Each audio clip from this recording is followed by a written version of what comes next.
Hello. There you are. Can you hear me? I can hear you, Chad. Where's your mask? No, I forgot mine. You're breaking the rules. I'm wearing my mask. There you are. Just in a different location. I can hear you, Chad. So I had to mute myself.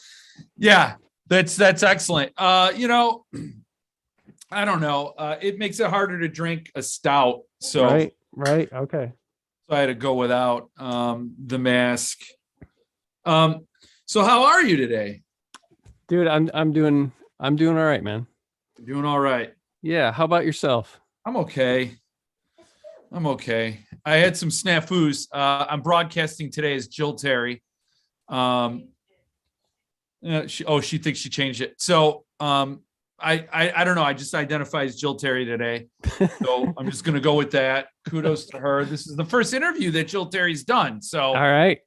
So we're gonna roll with that. So yes, I'm glad you took the time to chat. I saw a few days ago, and this is how I do show prep, by the way. Okay. I watch interviews from better interviewers to prepare for my interviews. Yeah, I hear you. And mostly they have to have the name Jeffrey somewhere. So Ross Jeffrey interviewed you like a couple 2-3 weeks ago. I don't remember. Yeah. So there were some really interesting things that came out of that, which made my job a lot easier because I just watched that one. Oh, and cool. In fact, I was just going to run that interview again and we could just sit here and watch it and talk about it. All right. Get the popcorn.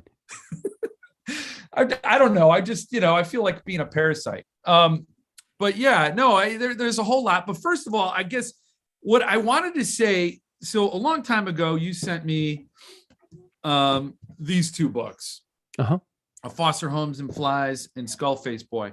And I dove right into this. And there was just something I said, I never cried over a spelling bee before. So that's the first time that ever happened. But there was just something about your writing that was so lonely. Like there's this lonely vibe. Like, and it's not like a dramatic lonely, like I'm so lonely. Won't somebody pay attention to me? It's just this sort of resigned loneliness. Like, yeah, the world sucks. It's not like Zen. It's not like acceptance. Well, it is acceptance, but it's not like liking it, right? Mm-hmm. And then I read Skullface Boy. And there it was again. Yeah. So is that an intentional thing? Like, I don't know. It just feels like it's soaking in it. This loneliness. I don't know, man. I don't know. I get that a lot. Like people before they meet me, they think, oh, this guy is must be horribly depressed. I don't know. Right. I just, I'm attracted to real life. I'm attracted to watching fictional drama. I hate real life drama. Absolutely despise it. And I stay very clear of it, but I like to some of my favorite films, like indie films, are just dark dramas, stuff like Super Dark Times or River's Edge, and that comes out in my writing. It's just something I'm attracted to, and I like it more than I like supernatural stuff, because you don't have to deal with suspension of disbelief, and I feel like it's relatable, and it's just what I relate to more, so it comes out like that. I'm not trying to. With anything, I've never tried to like be sad or be that guy that's, that's what I'm known for some reason. So I try to do stuff like the Neon Owl and Cannibal Creator to break away from that. And sometimes.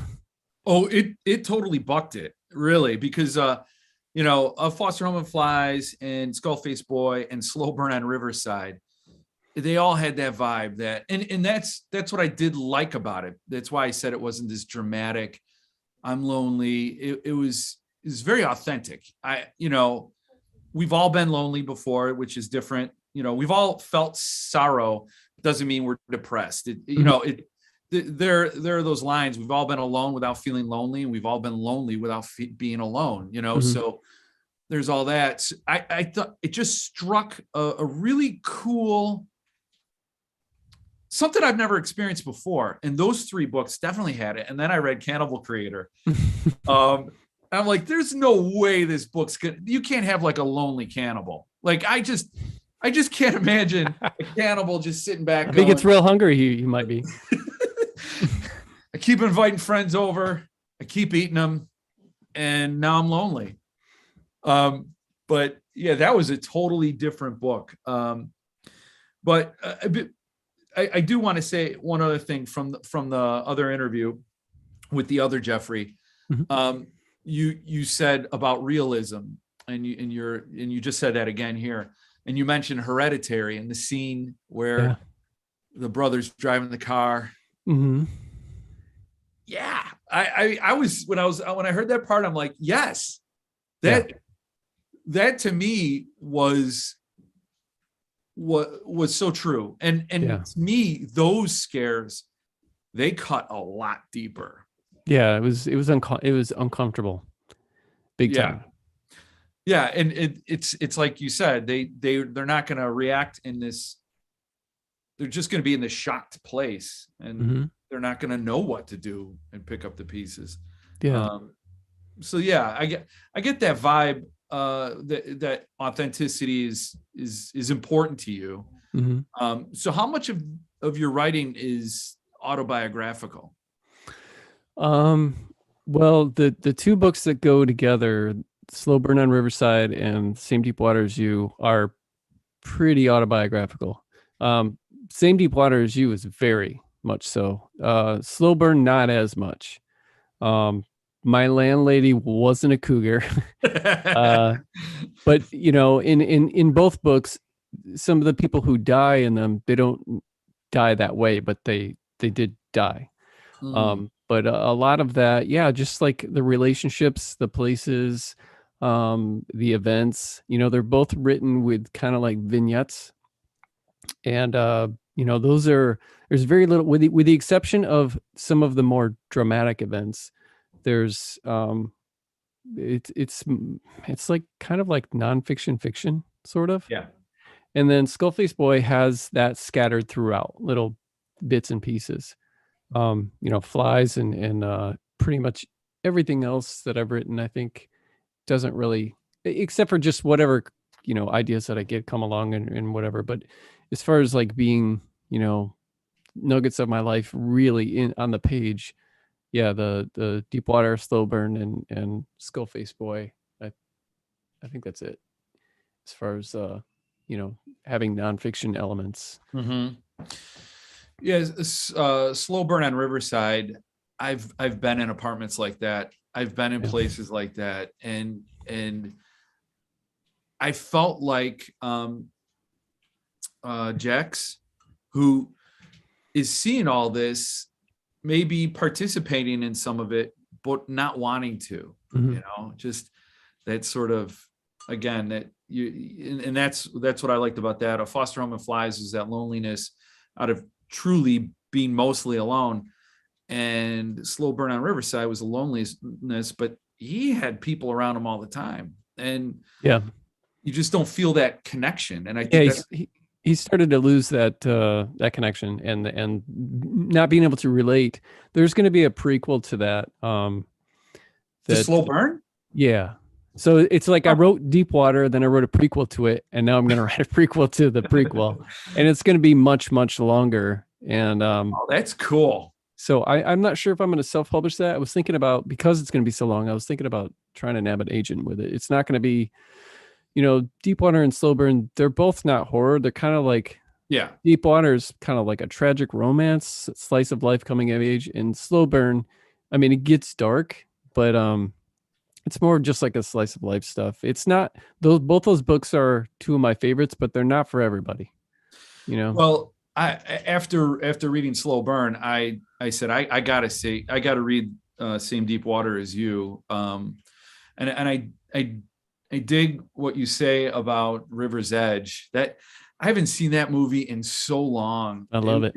It's been ages, and I remember loving it. It's one of those movies. I remember recently we put Princess Bride on for our kids, and I was shocked that I knew every next line, even though I hadn't seen it in like 20 years or whatever. Yeah. I knew every next line. And I have a feeling that if I throw River's Edge on, I'm going to, with Crispin Glover and Keanu Reeves is in that, isn't he? Yeah. It's my favorite Keanu Reeves movie. And yeah, it's a very quotable movie. It is. I can't, what's a quote from it? Cause maybe that'll trigger it. Oh man. I've seen it so many times and now I'm just drawing a blank, but there, Dennis Hopper plays Feck. And Feck. Yes. And then Lance is Crispin Glover, and he's just so over the top. Yeah. And then Keanu's little brother that's just carrying around a gun and stuff. And it is the perfect example of what I'd like to read and what I like to write. And if you like River's Edge, you're probably going to like some of this more dark drama type stuff that I do. Yeah, dark drama is good. I think I still would have chalked it up under horror. Yeah. I mean, I could see dark drama.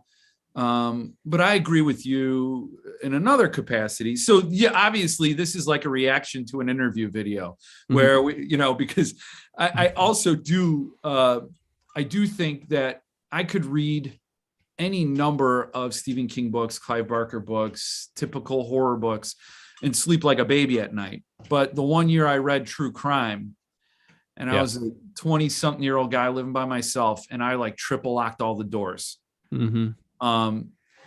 So Slow Burn on Riverside easily is horror. It could have gone off the rails more, and you could say, yes, this is explicitly horror, but it doesn't have to get there. And I think it's cool that now I kind of want to wait for the prequel, especially if it's going to be longer, because then, or I could read Same Deep Water as You, then this, and have like a Memento experience. Back through time. Yeah. Get plenty of tattoos to remind you of your favorite spots in the book. Yeah. Right. So you haven't had a big trade release yet? No, I haven't even tried. No, it takes so long, dude. I'm 52 and I feel like, it takes, like, I've got a book right now, for example, I sent to Tor Nightfire, and, they're probably going to reject it. I sent it there just under 9 months ago. And if they do accept it, I guess the wait time is up to 9 months. So let's say they accept it in a month. It's going to take another year or two. Right. I wrote Cannibal Creator in November. I had it out on January 1st. That's crazy. So, I did the cover myself. I, threw it together and put it out, and, it's not going to have as big as reach as like a traditional publisher, but I don't have to split the royalties. And I, since I made the cover myself, I didn't even have to pay for that. So, and because it's short, it's easier. I tend to write this really short stuff because I'm the way my prose is and how I just tend to jump into things, and I don't do a lot of descriptive things, not to say there's anything wrong with that. It's just my kind of thing. I don't know. It's just, I don't want to bore myself.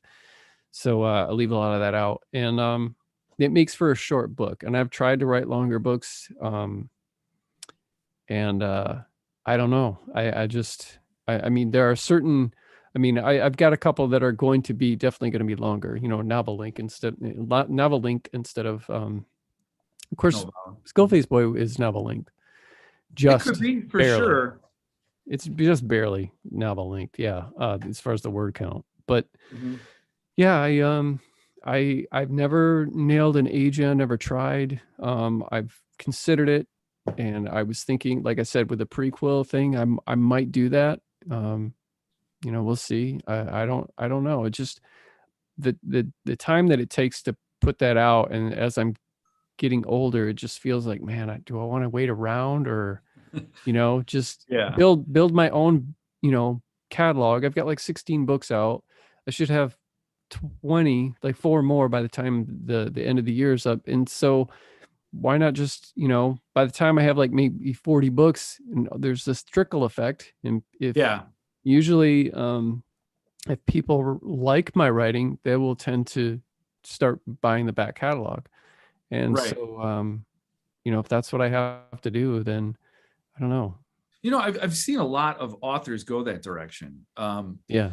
Like, for example, I'm sure you're aware of Philip Fracassi and his recent news and what happened with him. And he's been pounding the pavement. He's been working with an agent for a long time. He's been trying to sell, and some of these things have been trickling in. But boom, it kind of went off for him recently. He's about to announce some stuff. So, and Anya Allborn's another one. She was self-publishing. She was going, kept plugging away. And then Suntup published a hardcover, and all of a sudden, boom, she got on the map. It's like very much. It's great. Yeah, it's like what they call the hockey stick sort of bar graph, where there's nothing for a long time, and then boom. And then boom, yeah. Or you can be like Mallerman and hit the lottery with your first book. Yeah, but from what I understand is Mallerman wrote like first published book. He had like 30 books or 20 some books floating around in a big trunk. And he deserves it. He's a great writer, great guy. And but he's an outlier for sure. Not everybody gets that successful. No, very few. I mean, for every Stephen King, there's nobody. It's just not. And Paul Tremblay is still teaching. And he was really transparent with his earnings in a tweet once. He's like, "You want to know what I made? Here's what I made on my most successful book." And it was like $75,000 for Head Full of Ghosts. And dang, that's a nice paycheck for a book. Yeah, sure. Oh, hell yeah. I mean, I'm not going to deny that, but it's not this, caviar and limo lifestyle. Yeah. It's a long haul. And I could see, as a creative, as somebody who wants total control over, because once you start to involve a publisher, now you're going to invite edits. I mean, how do you go about that with editing your work? Do you have beta readers? Do you just have a good eye for that? Yeah, I've only mentioned this once, and so hopefully nobody's listening right now yet. But no, don't worry, it's my channel. I do. Yeah, plus they're looking for Jeff, not Jill, right? Right. That's how that's a little shadow shell corporation we have. I do what you are absolutely not supposed to do. It's completely taboo, and I don't use an editor. Oh, it's just skydiving without a parachute. Yeah, the only time I do that is, I'm a hybrid publisher, so I've got stuff, through small, like the Halo of Flies. Even though all that stuff is already published, they had an editor go through there. I don't think really hardly anything nice. Very nice. Anything was changed, but and Crystal Lake, I got a book through them, and I just got edits back from something else coming through Crystal Lake. But beta readers, reading it several times, in different fonts, reading it out loud, reading it in front of someone, so that you kind of have a different perspective as you're reading it. Like a sentence I thought might have been cool, as I'm reading it out loud to somebody, I suddenly have a different perspective, and it's like, yeah, that's not cool. That sentence is not cool. So, but I will say this: my stuff is short. My cast of characters is always pretty minimal, with the exception of like maybe Skullface Boy, where it's just you're meeting this person, and then they're gone. Right. It's not like different points of view throughout third person. A lot of my stuff is first person, so all of that kind of stuff makes it a little bit easier. I know you're not supposed to self-edit. I don't recommend self-editing. No. But I'll be honest, I can't afford to be doing that. So I just it's part of my hustle, I guess. It works.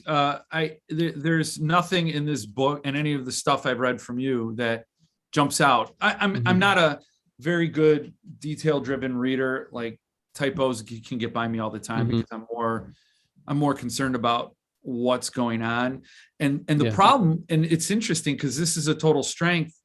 When you write as you do, it's active voice. It moves you along, and when you try to get too cute and too clever and too descriptive and too poetic, it can crush the story. Yeah. So the way you write keeps the reader in the story, caring about what happens next. And I would say that Skullface Boy was, in a way, more poetic, or I just loved the format of it because you did do the vignettes, and it's almost like the story progresses from event to event. Yeah. And it does focus the reader. And I got to say, I did come to love reading the headline, the chapter headings. And what's going to happen? Yeah. Shitting back? What is shitting back? Like, like what? I'm like, wait, that's a typo. That's a typo. And then I read it and I'm like, oh, that totally makes sense. That's great. So, I've never read anything like that. And I thought that was such a cool format. You didn't do it in anything else. And so it was just really fitting, I think, for Skullface Boy, the way he goes across the country. And it's almost like, I don't know if you ever read that book. They taught it to me in grade school. One of my hippie teachers, A Walk Across America. I have that book and I've never read it, but I have a friend who borrowed it, read it, and said, it's got like the photograph of some dude with his dog or something. Yeah. It's a total hippie dream life awesomeness, right? So the premise of the book is the guy's gonna, he keeps watching the news and he's sick of all the negative, and the news only comes from certain centers. So he's going to walk across America and put himself at the charity of everybody.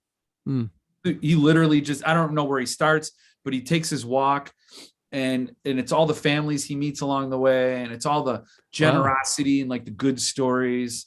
Maybe I should read it.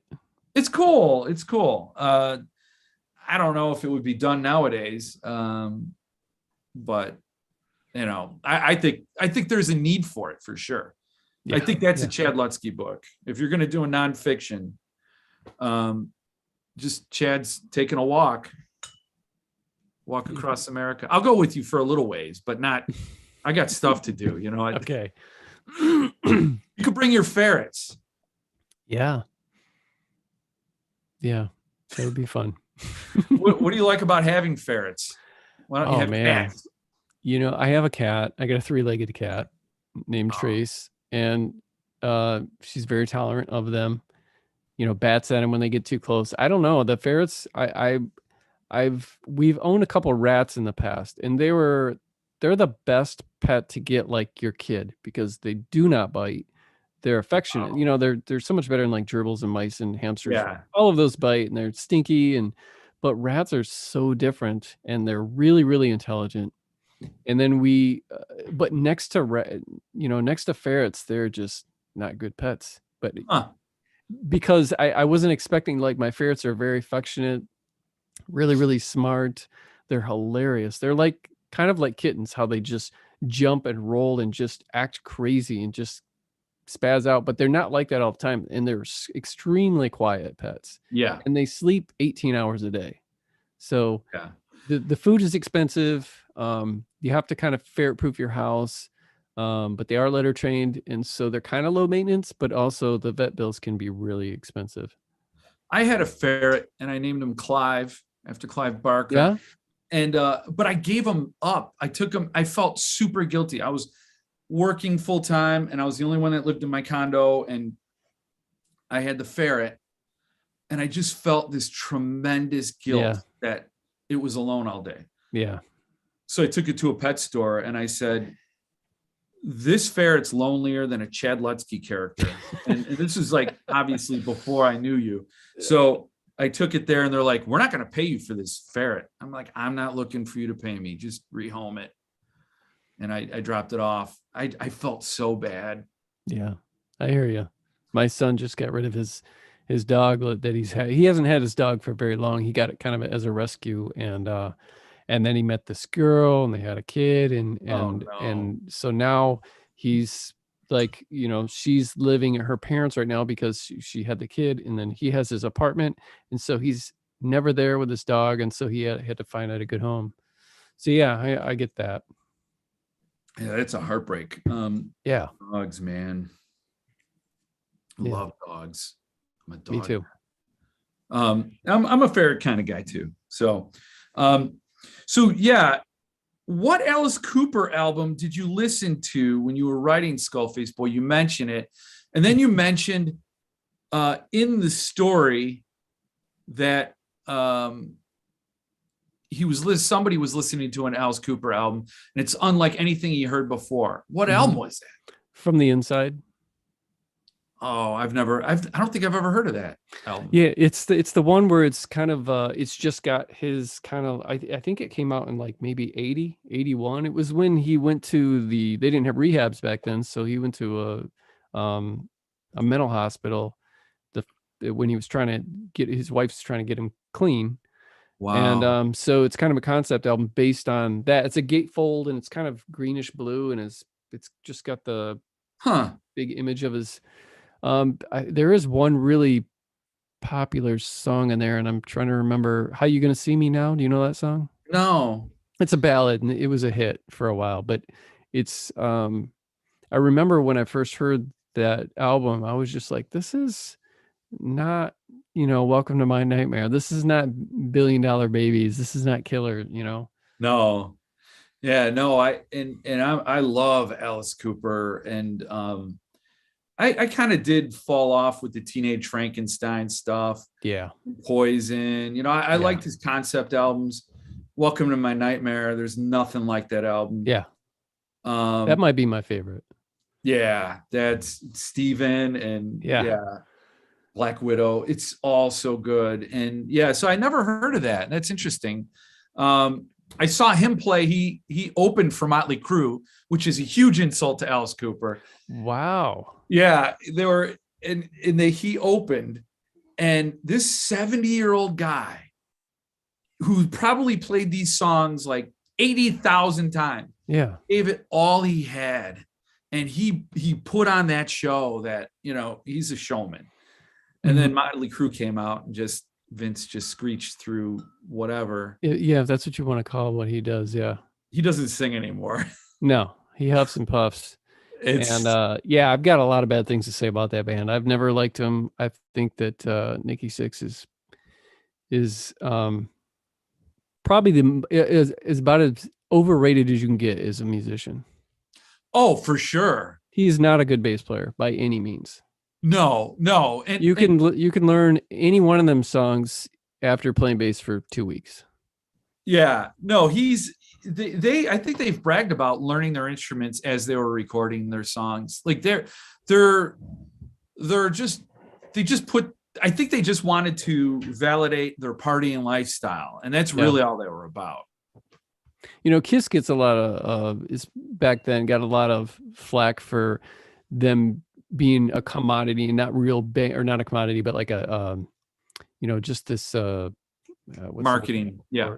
Just kind of like a this gimmick band rather than talented musicians with good songs. But that just wasn't true. But to me, that's kind of what Motley Crue is. And there's so many bands that do what Motley Crue always wanted to do better, like Guns N' Roses or Buck Cherry. Sleazy rock and roll. I'll give credit to maybe Motley Crue's first album. It has some decent songs on there. But, it does. That on with the show is pretty good. Alice Cooper opening for them, that's insulting. My heart sank. Yeah, wow. My heart sank. It's like after all these years in show business or in the music industry, and paying his dues and being just a huge icon. When I saw Ace Frehley opened up for him. No, really? Yeah, this was like 30 some years ago. Wow. Yeah. Yeah, I also saw Alice Cooper at a big some fest, Monsters of Rock or something. Mm-hmm. And he had this video screen and I was blown away. So he's performing and behind him is this video screen, this big screen playing a movie. And at one point, I mean, you play music, about everything's set to a rhythm, Mm-hmm. it's almost mathematic. It's so at one point he turns and it looks spontaneous and he runs right at the screen. And as soon as he hits some invisible cut in the screen, he appears in the movie. Oh, right. Cool. Mm-hmm. So it was really cool. It's like he gets in the movie and then he's running around. The real Vincent Funier, whatever, is backstage just drinking some water. And then just like he ran in, at some point, he times it. And right as his character in the movie runs out, becomes Alice Cooper sized, Alice Cooper emerges back on his stage. Did he have his white tux on? Did he change? Did he have I think he did. Did. And for me, that was like somebody really cared. And that's like, I would have friends that would always party a little bit too much before the concerts. Yeah. And I'd be like, don't you want to see what they want you to see? Like, don't you can go remember it? Yeah. You can go have those, you can invent your own dreams later on, but right now it's about them. But yeah, no. And I know, how big is music for you? Do you listen to music when you write books? I don't know how you could do that.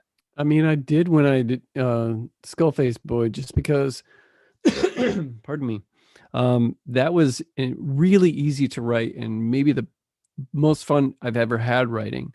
And because of the way that I wrote it, so I kind of, whatever Levi was doing or listening to, I was listening to. And as a matter of fact, it became like this kind of, this is really embarrassing, but it became like kind of like this method writing where in the book, Levi starts smoking and I had quit smoking like 10 years ago. And so I was like, you know what? I haven't had a cigarette in a long time. I'm going to start smoking like Levi is doing now. And I think he starts at a restaurant. I don't think he like sticks with it. I can't remember, but, and then he, I was like, and then as soon as I'm done with the book, I'll quit. Well, I ended up smoking for like 2 more years. No. and then I had to quit and then start vaping. And I'm so embarrassed because 10 years of not having a cigarette and so stupid. But I mean, that sucks. A backslide like that sucks for sure. But I think it's a great reason. I mean, is that might sound like a cop out, but to me that shows investment in the work, investment in the character, whether you took it to that length or not. I don't know. I don't think there's ever a good reason to slip back, but music while writing, I don't normally do it because I get distracted unless it's like movie score stuff or things without vocals. I get to, I don't know if it's because I'm a musician, but I'm listening to every instrument and how it's done. And it just can be way too distracting. And especially if it's something I really, really love, like one of my favorite albums, man, there's no way I'm going to get any writing done. So are you in a band? Do you have gigs? No, I've been in several, but not for a long time. No. Okay. If you could go back and you're Skullface Boy and you just left, you're Levi, you just left the orphanage, foster home, and some mystical creature says you could either be a writer or a rock musician or a musician. A musician. You would have been a musician. Yeah. Oh, yeah. Yeah. Oh, yeah. It's a bummer. Well, then can I be the writer and you could be the musician? I would love that. Yeah. Well, what happened? What derailed that? I don't know. I got lots of things, I guess. I remember, I started playing guitar at the age of 16, but I was also wrapped up in a lot of stuff that you normally do. I spent the next, I started like smoking weed and drinking at a really early age, like 12. And so, but fortunately I stopped doing that stuff at an early age too, at like 8, almost 19, I think. So, I got it all out, but, when you're doing stuff like that, at least for me anyway, and a lot of my friends, it's like you dream, you're dreaming big, but you're not getting off the couch to do anything. Right. So it's like, yeah, we would have bands and we would play shows and, record some music and stuff, but it was never taken to like serious, like this is going to happen, we're going to make it big. It was just like, we just wanted to play shows, Yeah. and Yeah. meet chicks and stuff like that. It was, and, and then I have family and stuff. It was just nothing that I, ever tried to pursue on a professional level. It was never anything like that. What'd you play? Guitar and sing. I didn't sing in every band, but I sang in and play guitar in a lot of them. So punk, rock, metal. I've played in a lot of punk bands, a couple cover bands, like bar band type stuff, and some metal stuff, like a funk, like Chili Peppers meets Jane's Addiction, I guess, kind of hybrid thing that I did for a while. It was hard to put a label on, and yeah, just stuff on the heavier side. But I had the most fun probably doing like punk rock or hardcore stuff. That's kind of where, I mean, that's not what I listen to mostly. It's kind of like my first love, sort of. But as far as live shows and stuff, that was the most fun for me. Just the energy of a show like that. Yeah, I had a lot of friends who were in bands and very much the same way, but they seemed to be a little serious. Like they would they'd rent out studio time, and they kind of made a go for it. Two of them ended up being cops. I don't know how that happened, but they gave it up, and just like, yeah, it was fun for them, I guess, but their heart really wasn't in it. Yeah. And the only reason I ask you is because you're still pursuing something really big. I mean, this is big, and I think what you write is great. It's really great stuff. And it's so, I mean, there's obvious artist heart there. There's this talent for, I mean, music is storytelling. Music is conveying a message, a connection, an idea in some way. So I don't know. And I always think of DRI when I think of you, and you're wearing your DRI shirt. Yeah, I wore it just for you, man. My DRI hoodie. I don't know why, but that's how I have you filed. So it's too late. Well, I got permission from Kurt, the singer, to put the lyrics in one of the books. I think it was Slow Burn on Riverside. Yep. Yeah, at the beginning. Yeah. Yeah. Yep. I'm searching in my own mind is my latest, greatest, most fabulous find. Yeah. That's cool. The Explorer by DRI. And then you also referenced Suit and Tie Guy a couple of times in Skullface Boy. And that made me crack up. Yeah, there's a lot of I do that a lot in my books. I'm not a big fan of pop culture references. I think it usually takes me out of the story when someone just kind of wants to name drop and be like, hey, the author likes this band, or so I don't, unless it really has something to do with the story, like Levi's wearing an Ace Frehley shirt that he made himself, but I do drop lyrics and little things in my stuff that that unless you know about this band, you're probably not going to get. Like there's a couple Black Flag references in the Pale White, and somebody contacted me and they're like, you're doing the Damaged Black Flag album cover here, aren't you? I was like, yes. Yeah. So they caught it, but I like stuff like that, like Easter eggs that's meant for those in the know. And those in the know, when they find it, they'll just giggle. They'll like it, Like I remember, I was reading some Stephen King book, and he ended a chapter with like something happened, blah blah blah blah, and then the last sentence was, it was 2 minutes to midnight. Oh. And I couldn't help but, dude, Iron Maiden. I'm like, oh, that's cool. I bet you put it in there for Iron Maiden, but I didn't really know, Yeah. So I love that sort of ambiguity. Was it there for me, or was it just, I just happened to mention the time? But that was cool. And I think those are fun. And the whole reason we're reading is to escape and have fun. So unless it's something that nails your feet to a certain time, like some news event that has nothing to do with the story. If it drags you out of that vibe, then it can be kind of a bummer. But you said you're 52. You aged yourself. I didn't. I let the record show. You can watch that back. How old were you when you first published one of your books? 44. 44. And do you think that was late? Yeah. Yeah. Yeah. So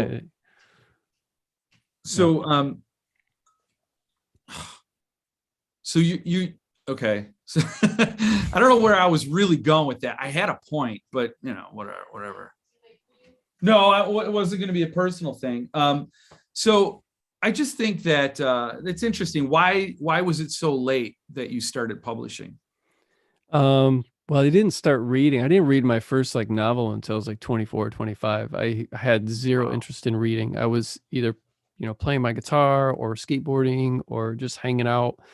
And always hated reading or the idea of it. I would read Fangoria and different monster magazines or music magazines, but reading a book, no, thank you. And then I went to college to be a teacher. I thought I wanted to be a teacher. And then I ended up dropping out. And I remember my English class, I was not good at it at all. And just my papers were just filled with red pen. And then after I quit, I think it was that same year or the next year, I read just a ton of books, mostly Dean Koontz and Stephen King and Clive Barker. Mostly, and Robert McCammon. But I just devoured fiction and some nonfiction. And then I wrote 4 short stories. This was 1994, 95. I wrote 4 short stories, and I realized that my English classes never really did anything. It was the fact that I read and I finally grasped what was going on and what needed to be done to tell a story. And then I got married. I had kids. I got addicted to World of Warcraft for a few years. And so a lot of, time went by without any kind of writing. And then my old best friend's son, who was 17, and this is 2013, 2014, he had won a contest I think it was at his school for a novella that he had written, and he got first place. And so he started talking about publishing and self-publishing, and I started looking into this stuff, and I was because the last time I knew, it was called vanity publishing, and it was awful, and you paid a ton of money, and it all sucked. Yep. So I looked into it more. I got really intrigued about it. I started listening to podcasts, started reading, going to websites, and I was just I think I can do this. And then I started writing short stories and getting them published. And then I wrote A Foster Homes and Flies, and I self-published that. And then Jack Ketchum got his hands on it, and so did your buddy Richard Chismar. And they both praised it on Twitter without me, saying anything. And so unfortunately, those things I don't think they really drove the book to where it is now as far as being my most successful, but I'm proud to have written that as my debut, I guess. Yeah. I was shocked when you said that was your first. It didn't feel like, it felt like, and that could be also, I think, experience. I think a better writer is a more experienced person, somebody who, I read somewhere that a great writer has to have compassion or at least empathy. And you're able to say well, I want or this character wants to do this, and how does that going to affect these other characters? And you have to be able to do that. And that could be why it didn't feel like a debut or something that was brand new, because it was probably, it felt like it was born out of more experience. But I am shocked that you didn't really start reading until your mid-20s, because your characters, it just the whole vibe, I would think they would be comfortable with books. Like they strike me as readers, like somebody who can't count on the world around them, so they have to create a world within them. Yeah, I'm definitely not one of these writers who were like, I stole my dad's copy of Salem's Lot and I read it when I was 10. It was, it was not like that. My biological father, he was always trying to get me to read all the time, and he would send me books and stuff. And he passed away like right before I started writing, so he would probably freak out that I would actually be doing what I do. But so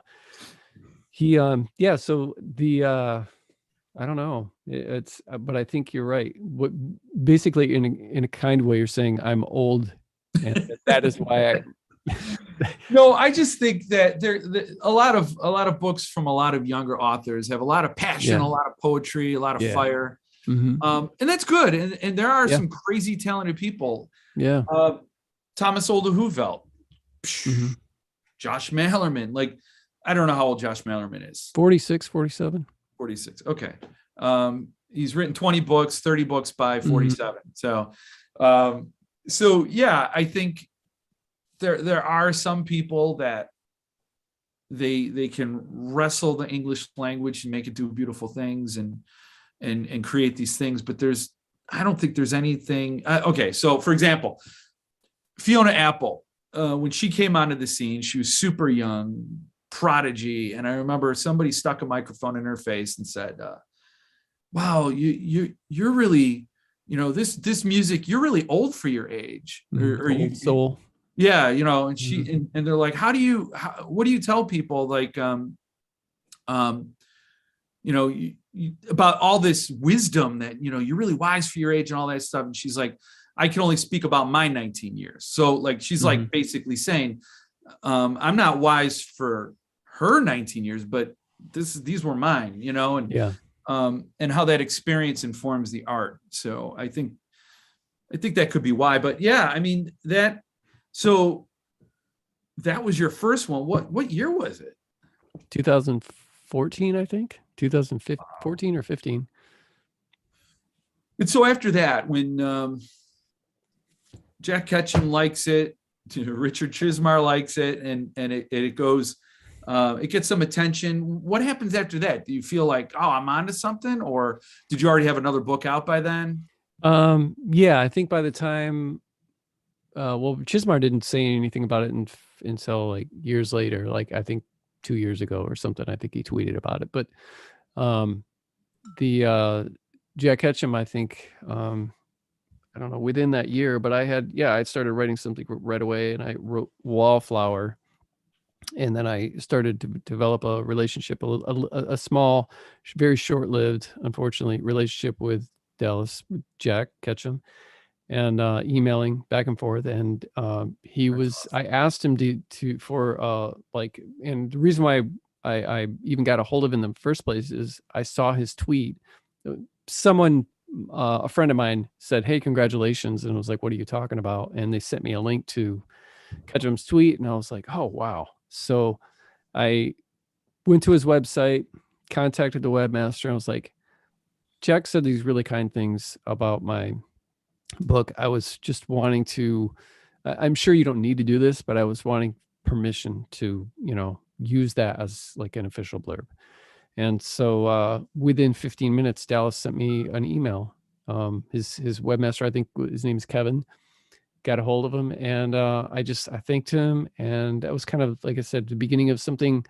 I'm not one of these people who, I was dying for Dallas to be like some kind of mentor to me, where I could go to him with everything. But I'm not one of these people who, I feel so blessed and grateful that they're even talking to me, that I really keep my distance. And so, isn't that something? Yeah. And I kind of regret doing that with Dallas, because, I could have, he was so gracious. He was supposed to blurb another book that was going out to him the day that he had been waiting for it. I mean, I talked to him 2 weeks before he died, and he was just like, yeah, waiting for this book. And I'm like, Oh I had man. no idea he was sick. And when I found out he died, I'm like, dude, why would we don't, you don't even really know me. Why would you Oh man. waste your time reading my book? And so and that was Stirring the Sheets, and he had a cameo in the book. He never knew that, but I didn't say anything. But that's so, man. yeah, That's a gut punch. yeah, it really is, and it meant a lot to me that because I asked him, I have this book coming out. What do you think about checking it out? And he's like, well, I don't, try not to do a lot of blurbs. I have to really love it, or it doesn't mean a thing to me. But since it's you, I will do it. Oh, And I was like, wow. wow, man. That is so nice of you. So, but same with Lansdale. Lansdale loved the Neon Owl, gave me a really nice blurb. And I've spent 4 hours with Joe on my podcast. I've talked to him a little bit here and there, but I really try to keep my distance because I don't want to, kind of like fanboy. I just don't. Yeah. I totally hear you on that, and I think that's in some ways, it's your attitude where you're grateful and you're grateful for the kindness, and you don't want to push it and all that. And I'm with you. I'm like that too, and that is one thing I always hate about myself. Like for example, nobody knew Dallas was going to pass away. He was 70. I mean, it's not like he was right. He was 70. I mean, it's not, you think he was not that old. No. And so, yeah, you shouldn't look at it like that, but just like, I don't know. It's always good to put yourself out there and take that risk. Yeah. And then if you do push it too far, hey, I'm sorry. I just, maybe I'm overly enthusiastic about the mentorship, because he was a great storyteller. And yeah. And I always hear about how gracious he is and how nice he is, and that he does mentor people, and that he was mentored by Robert Bloch, who was mentored by, I think, Lovecraft. And so wow. It's like, this would be so cool to have him, not like we're hanging out every day and talking on the phone or email, but just somebody that I could consider like a friend, even, but that would have been really cool. But he certainly made an impact on people, and just with the tiny bit of interactions that we had, made a huge impact on me, especially when he passed. And I was just like, dude, you're gonna blurb this book on your deathbed? Wow. Yeah. Who does that? Right. And every time I think about it, I just can't believe it. I almost get emotional about it. And that's what's like, man, I wish I would have freaking known better.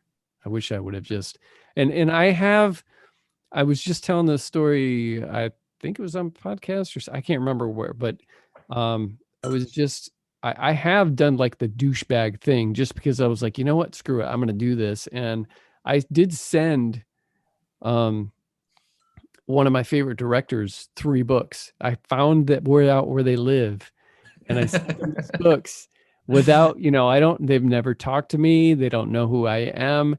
And yeah, it might be a douchebag move, but you never know. And so I sent Mark Duplass, I think The Same Deep Waters, and I can't remember what else I sent him. What that name is so familiar. What did he direct?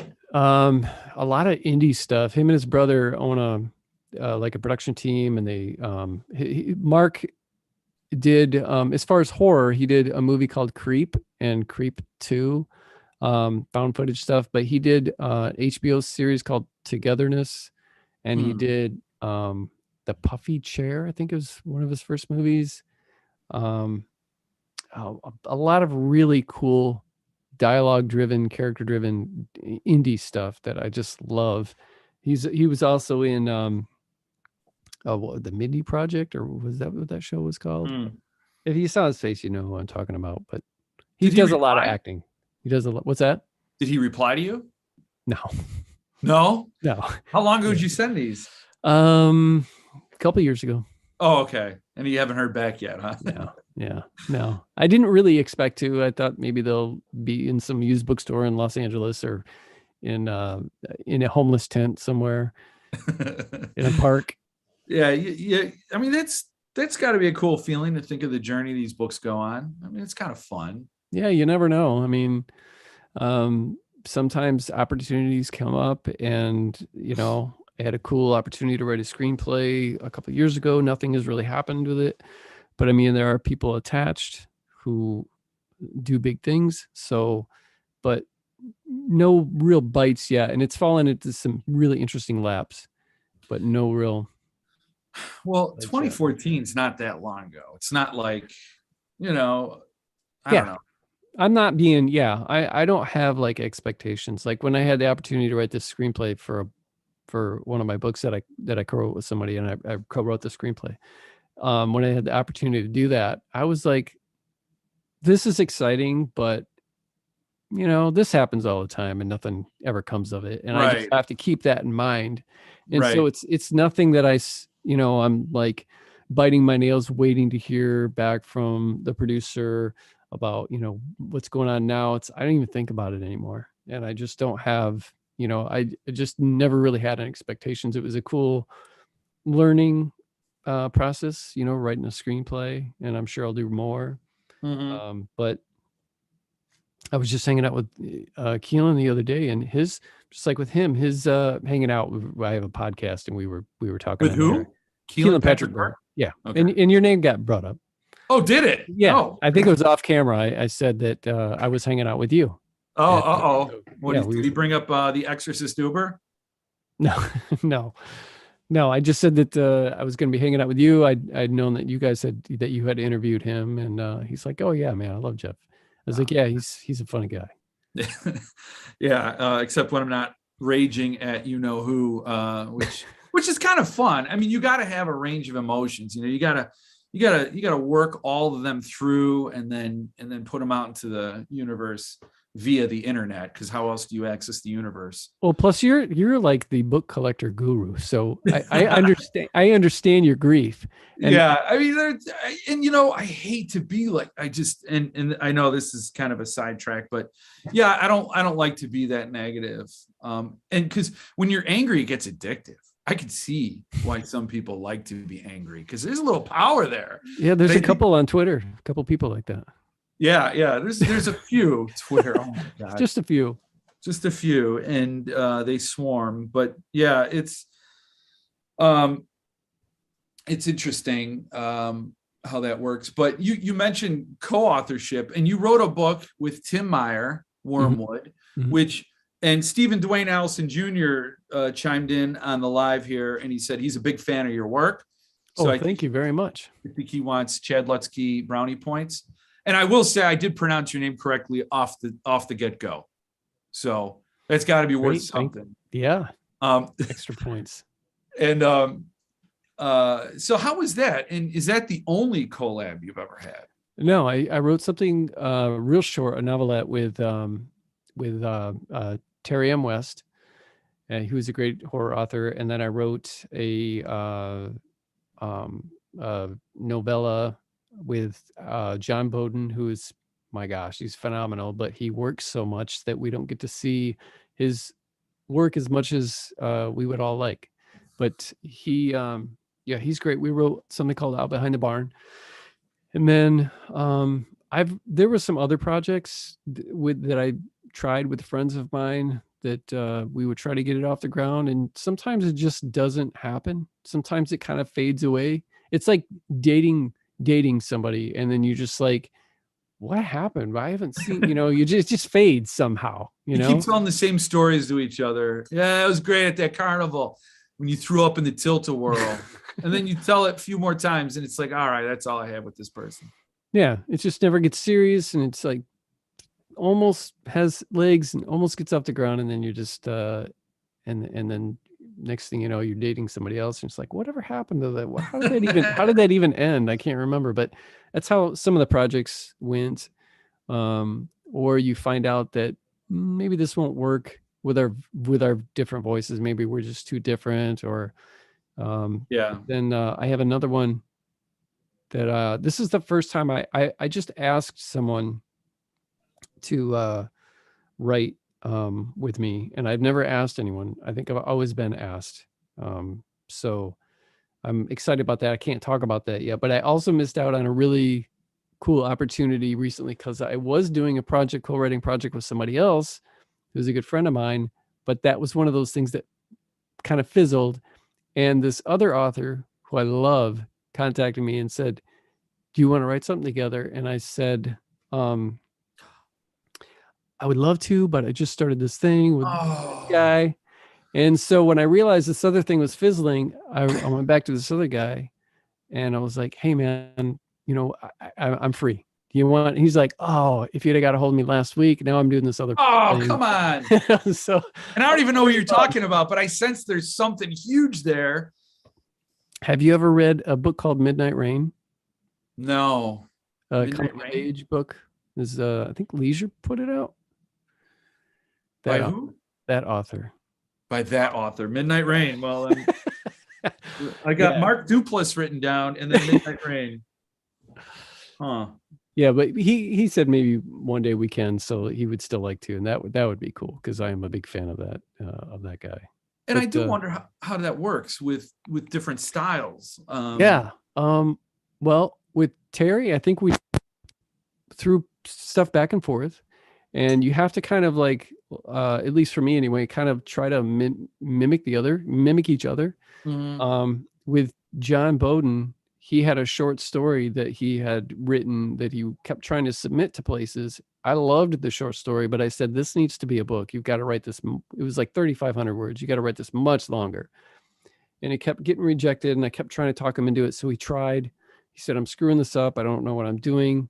I'm going to send it out again." And I said, "Well, I hope it gets rejected, and I hope it keeps getting rejected, because instead of being buried in a anthology somewhere that people are going to read for a month and then forget about, this needs to be something bigger." So it got rejected again. And he's like, "Here, you have it. Tell me what you're thinking." Because I told him I had some ideas for some new characters and some different arcs and stuff. And so I wrote another couple thousand words because he was real protective about it, and I was trying to be gentle. And so after I sent him what I had written and showed him all my ideas, he's like, "Oh, okay, well, yeah, let's do this." So that's how that one worked. Kind of different. In the beginning, the end is kind of like a Bowden sandwich. It's the same as it was when it started. And then we worked together. And I think we only added like 15,000 words or something. It's a pretty short novella. But then with Tim, our voices are way different. And so we got on like some Skype calls or whatever, and we hammered out some ideas. He had asked me to do it based on an idea that he got while listening to me on a podcast. And then we changed that idea to something else. And then we agreed. We kind of did this mental outline of what we were going to do. And then he's like, "Well, I'll write the first chapter and I'll send it to you." And then so he wrote the first chapter, he sent it to me, and I pretty much rewrote the whole thing. And I was like, and then I realized this isn't going to work like this. My voice is so much different than yours. And if we leave it like this, it's going to not flow at all. So I said, how about we outline this thing together, make all the decisions together, and then you write basically the first draft, because I've heard of this being done before. A couple of friends of mine co-wrote a bunch of books like this. You write the first draft, and I will go in and make revisions. And so that's what he did. He'd send me a couple chapters. Sometimes I'd pull a whole chapter out and be like, "No." And I was very alpha, but Tim is he's so laid back that he's just like, "That's cool, man, whatever works." And yeah, he's just, if he was alpha too, there's no way it would have worked. Oh, right. So yeah, he kept trying to put like some supernatural stuff in there, and I'd be like, "No, dude," and I'd pull it out, and and some stuff I would just completely rewrite. Sometimes I'd keep one paragraph and destroy the rest, and I'd had this big puzzle piece, and I remember it was stressing him out because I had bits scattered all over, and he's like, but I write so like linear. And I was like, it's going to be cool. It's going to be all right, man. We'll just, eventually this thing will be pieced together. And, yeah, so I loved him. He's a great guy. It was an interesting, different kind of way to do it. I know I don't know a lot of people who do it like that, but I mean, it worked and people enjoyed the book. We end up writing the screenplay for that. Yeah. So. That and Thunderstorm published it. Yeah. That one kind of snuck by me, but I lost it. I just totally lost it. Just poof. It just went right. I've been there. That happens to me a lot. Wow. That's crazy. But oh,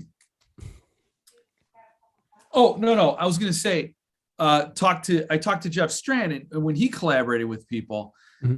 It was really weird how he described it. Like he said, I would take a character and this other author would take a character. And he goes, so whenever you saw that person talking, that was me. And I think he was talking about Dracula's that he wrote with Jeff Strand, Blake Crouch, Conrath, and Wilson, I believe. And it feels like that seems like it would work because you're getting different voices, you know?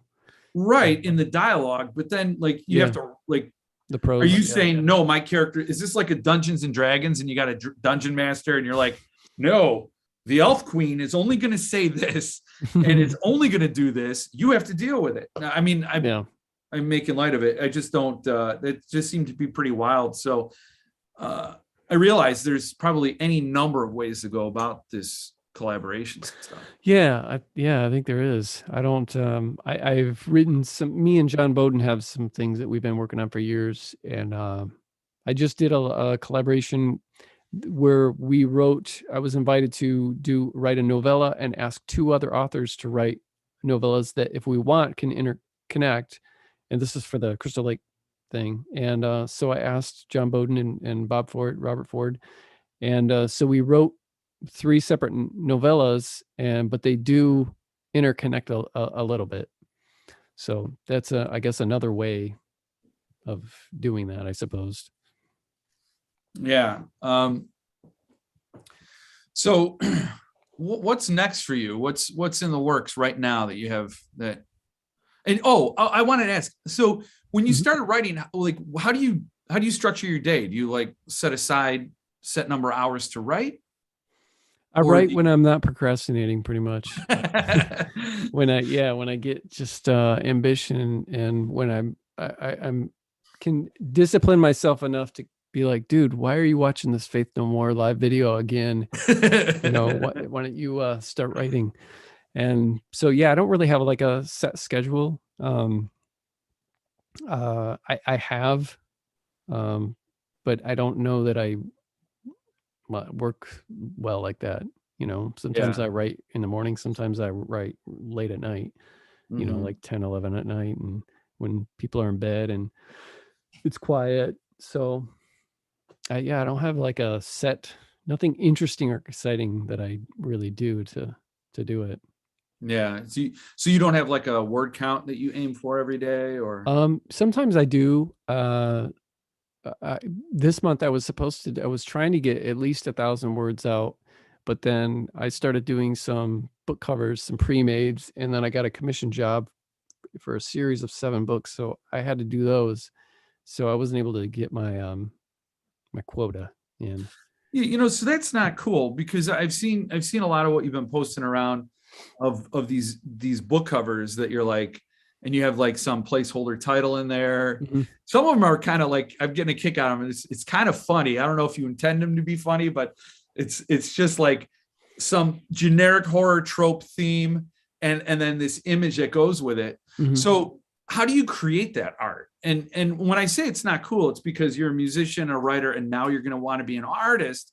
And I think, I've been an artist for longer than any of those. All right, well, that's not fair. But so maybe not digital artists, but paintings and stuff. Yeah, it's not right. You can't have all the talents. But So how do you create those? So it's digital art. You just, Yeah, like because I've done at least half of my own covers, like uh Skullface Boy, Cannibal Creator, False Drums and Flies. Well, the original False Drums and Flies. I got the Ben Baldwin who did Gwendy's Button books and to do Foster films, and then I oh, did. really? Is that a reissue? Is that like a It's hardcover? it was from yeah, it was for a hardcover. The publisher kind of went under. I talked to Ben, or I talked to publisher, and they're like, talk to Ben, if he wants you to use this cover, you can use it. It's fine with us. I talked to Ben. I was like, hey, Ben, this is my book. Can I use this cover? He's like, of course, go ahead. So I didn't have to end up paying anything for it. And so I slapped, because it looks like a true, like when you look at it, you're like, oh, this is a coming of age book. There's like, the only other cover I can think of that would spell it out for you is a silhouette of three boys on bicycles, then it's kind of like that. But Yeah. so I thought it would be better for marketing. But yeah, I did the cover for Neon Owl and Slow Burn on Riverside. But yeah, so it's digital, Photoshop stuff, just a lot of experimentation, photo manipulation, trying to make them not look so much like photographs sometimes, because I don't really I see a lot of covers that are just like clearly just photos slapped on there, and then you got your title and stuff, which some of them are great, but I'd rather have something that looks a little, I don't know, a little different. But I've been trying to get better and just learn by, experimenting, trial and error, and watching YouTube videos over the years. Well, I think this totally struck the right vibe. Thanks. When you talked about being inspired. You said your one guilty pleasure were the Italian cannibal movies. This totally fit. Like, and when I saw this, I'm like, am I going to try to read this before I talk to him? And I had to. I just had to. It showed up faster because Bezos dropped it off via drone or whatever. And I was like so curious because reading your other stuff, there's no, like, I did not see how you were going to take your Lutzke style and put it into a cannibal book. And it was so different. This was a very different read. I loved it. Thanks. I thought the way it ended was super cool. I'm not going to spoil anything. I hate that. But that last sentence was awesome. And so I thought it was really, really cool. The premise of it, the whole way it was, the way you pulled it off, and the whole sort of upending the cannibal trope, in a very, very cool way. So what made you write this book? Like, how did that come about? I was writing something else at the time, and I went to go like lay down and take a nap and throw on Shudder, and I put on Lucio Fulci's Zombie, which I've seen numerous times. And so I was watching it, and I was like, man, this would be really cool. Like, I got this, like, man, I wish I was on an island right now here. I live in Michigan. It's wintertime. Yeah. And it'd be cool to write some kind of like island book, but I wouldn't want to do like a zombie thing. And then I was like, maybe I'll do like a cannibal thing. And then I watched like later that week, I watched a movie called, I think it's from the 60s or 70s, called I Eat Your Skin, I think is what it's called. And it's like a voodoo zombie type thing. And it just, I don't know, it just sparked ideas. And I was like, man, I love these Italian cannibal films that I probably shouldn't like. And maybe I'll just do that. There's not a lot out there. I knew that Adam Caesar had written one called The Tribesman. So I stayed away from that, did not read it until after my book came out. I read it. And I enjoyed it, but I didn't want to like accidentally steal anything, and our books are totally different than each other. But yeah, I was just kind of like, it's like I tried to write something that was fun, a little bit more dumbed down, I guess, but still keep that humanity. People have been saying, yeah, it's different, but there is still some of that kind of emotional Lutzke stuff kind of in there, but with some brutality attached to it, I guess. A little. There's some. I think I detected notes of brutality somewhere. Yeah, it's not an extreme horror book. I would classify No. it more as splatterpunk, I guess. But I don't know. I don't see the point in.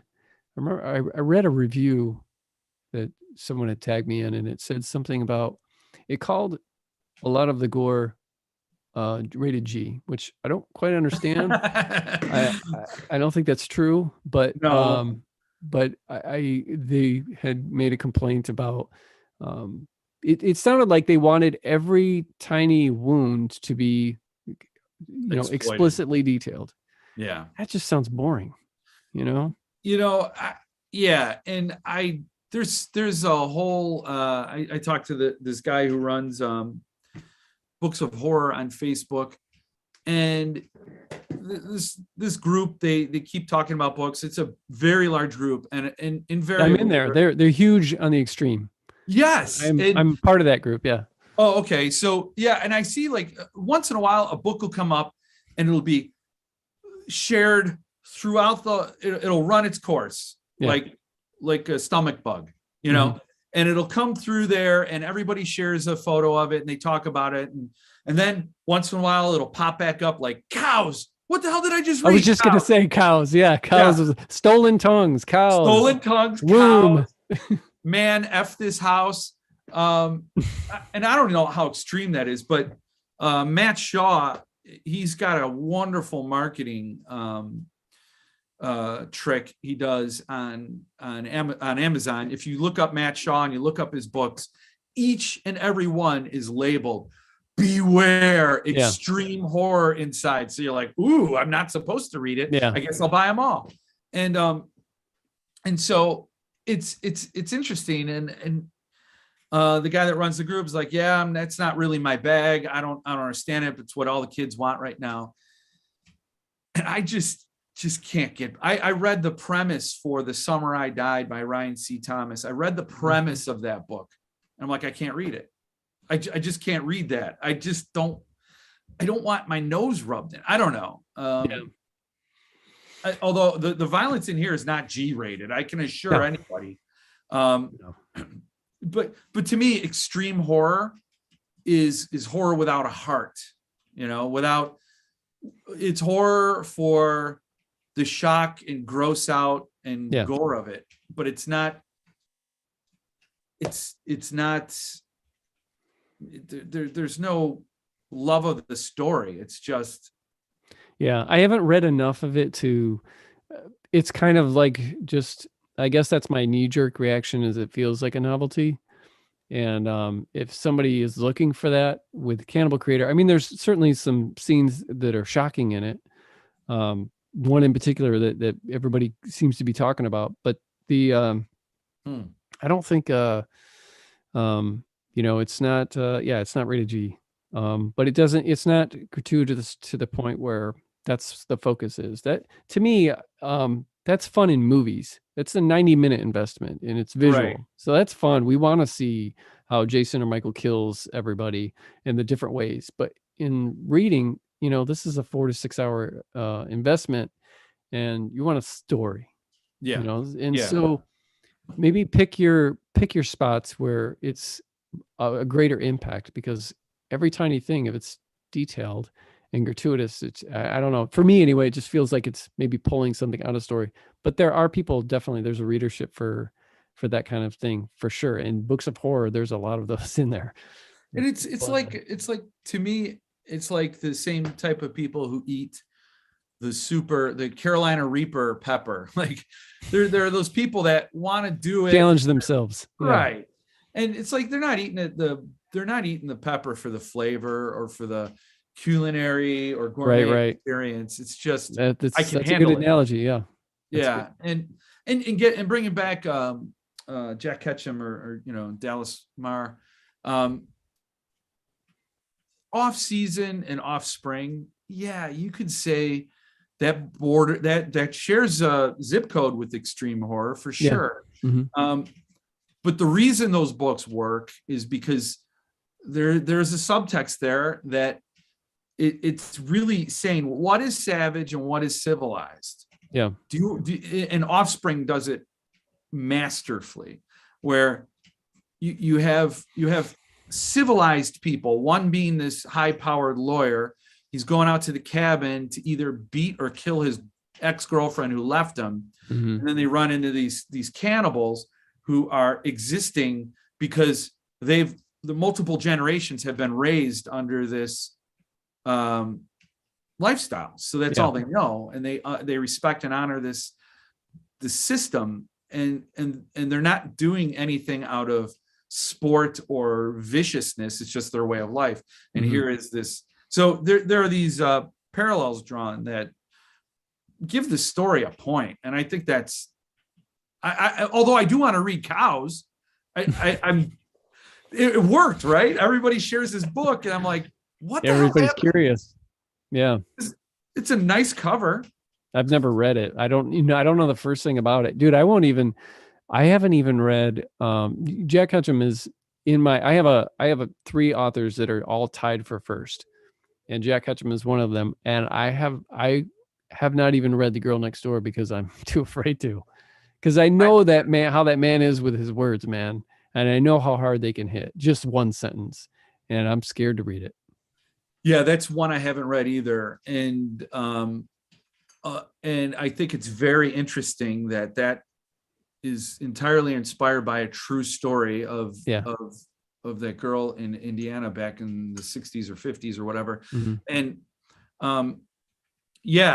knowing that it wasn't something he made up entirely and he based it on actual events, put some real teeth behind that. And that's one I haven't read yet, precisely because I have read Off Season and Offspring, and those books do pack a punch. Yeah, because he's again, he was a brilliant author, and I don't think he got the acclaim he deserved. I mean, we know him. I think there are a lot of people in horror circles that know him, but for sure.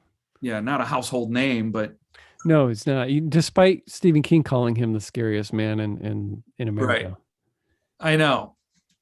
So Stephen King's blurbs worked really well for Bentley Little, but didn't really, I don't know, Jack Ketchum. And he struck me as a kind of a guy that didn't even care about that.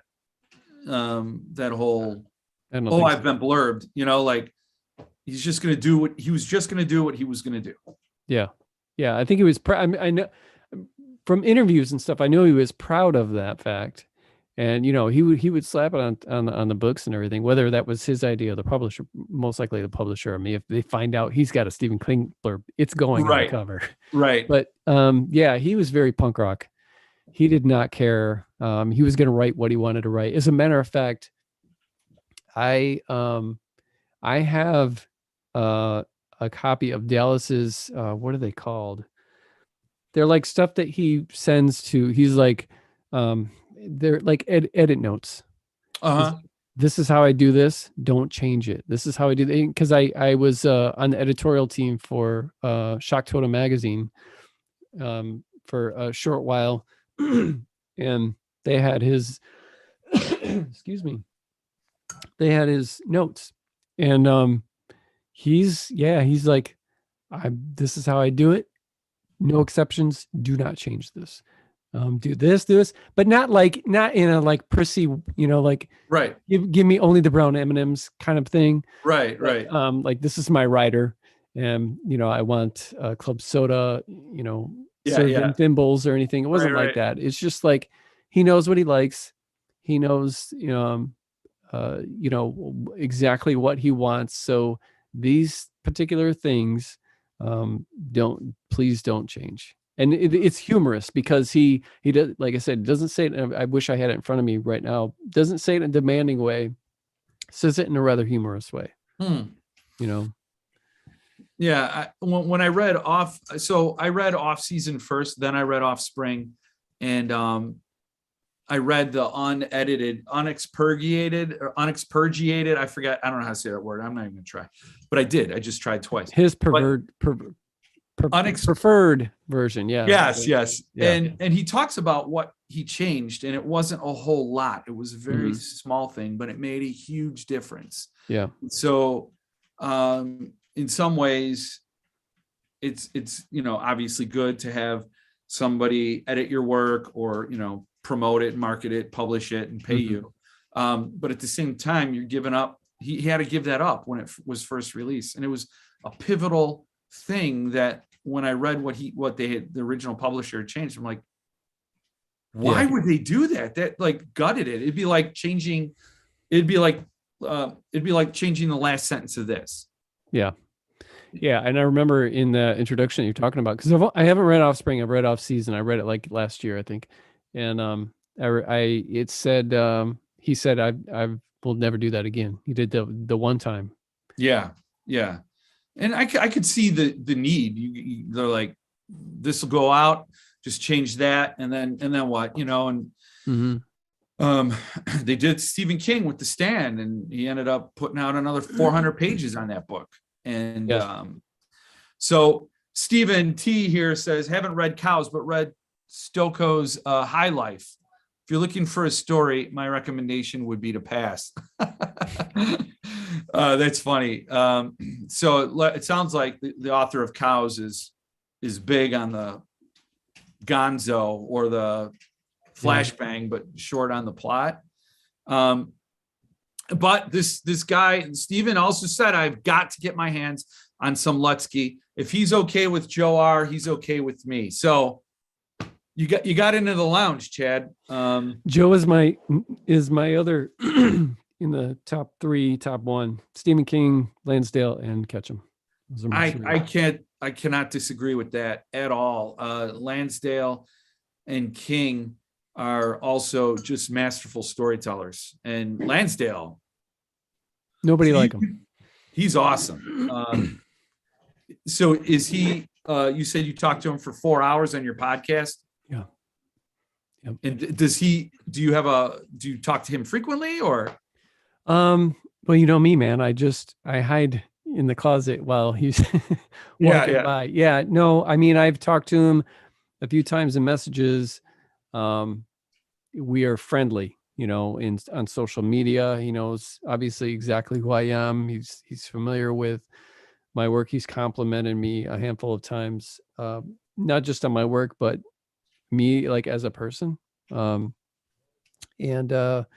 he, shares my stuff. And so it's not, we're not buddies, or anything like that. But I didn't expect to get a blurb. I did ask him for one, and I got one. And I told him flat out, like I tell everybody, make me earn this thing. Don't just slap your name on here. If you don't like it, don't give me a blurb. You're not doing me any favors. Chad, you're never going to succeed. You are never. I'm sorry. I hate to tell you this, Chad, but you're never going to succeed. You don't ask. You don't intrude. You're too nice. You're too empathetic. I tell my kids, if there's a cure for empathy, I want them to discover it, because empathy sucks. Yeah. I got fired from a telemarketing job because of this, because I was not demanding that these old women who had just lost their husbands to cancer buy these concert tickets for charity. Oh man. And I got called I lasted 3 days, got called in the office, and I'm like, do you know how many times I talked to widows and widowers and people who were just diagnosed with something or whatever? I was like, I can't. When they say no because of this, I am not pushing them. And that was my last day at work. So I would not be a good car salesman either. No. I worked in sales for a little while, and I did discover a key thing to success, and that the most successful people believe their own lies, and they don't care, and they have no shame in sharing it. So the best salesman I worked with, like, we sold produce. So, and we were right next to our competition. Our competition was right down the street. It was like one big produce district. And somebody would come in and say, I want to buy your oranges. And I'd say, well, here's the price. And they'd say, well, Oster down the street has gorgeous oranges for $3 cheaper. And I'd be like, oh, well, that sounds like a good deal. Can you get us some? Like, I would just go with it. Like, okay, I just didn't want to lie. Like, yeah, these are okay oranges, but I guess they do have better oranges. And so, yeah, it doesn't work. You have to lie. You gotta hustle. You have to not care about the fallout. Yeah. So you're not going to run for office anytime soon? No, I don't think so. I don't think I do. I do very well. No, you wouldn't. You'd be like, listen, it's a disaster and there's nothing I could do for you. So good luck. So, well, what's next for you? What is on the horizon? I sold some books for you here. Flash says, oh, great. Once again, the Jeff Word has introduced me to another author. I'm certainly going to be getting some of Lutzke's books. So there you are. It's like QVC for books. Appreciate it. Now. Yeah. We should have a running counter up there. How many books sold? And you say you're not a good salesman. Oh, I'm trying. You know, it's like after this, I'm going to sell jeans with rhinestones in them. Good luck with that. We're gonna. Jill's gonna come out and model them. So yeah. Well, I would say, I don't know what book I would recommend. I'd probably recommend Skull-Faced Boy first. Skull-Faced Boy first. Foster Home and Flies. I don't know. Yeah. But I'm just plugging them for Phil. So what is next for Chad? What are you doing?